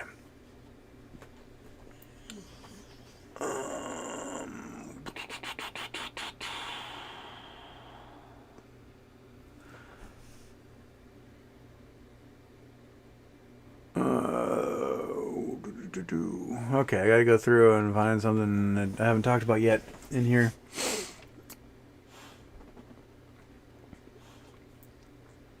Okay.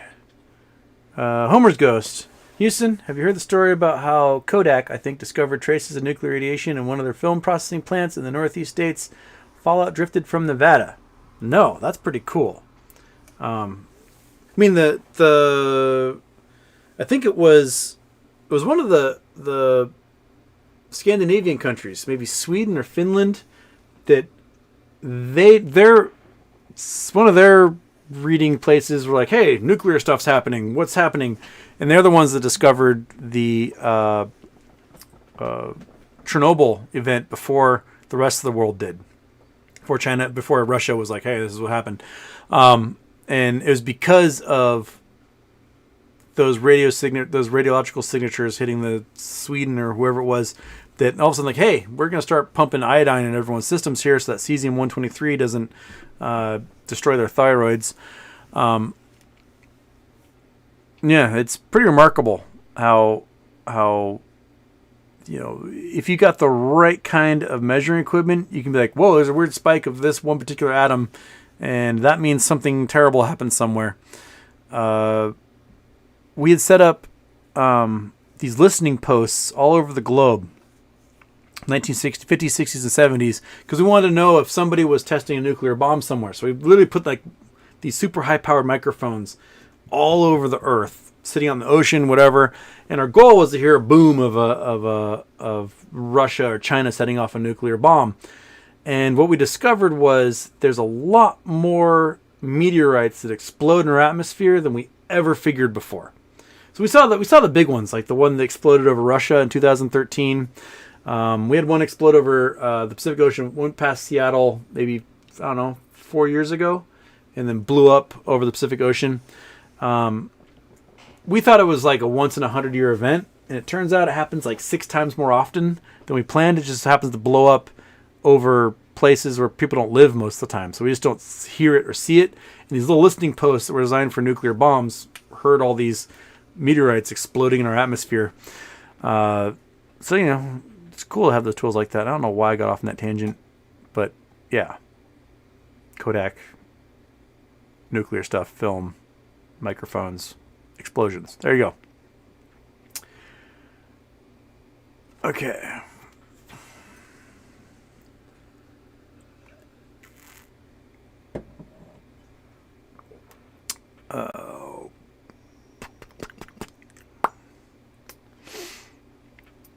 Okay.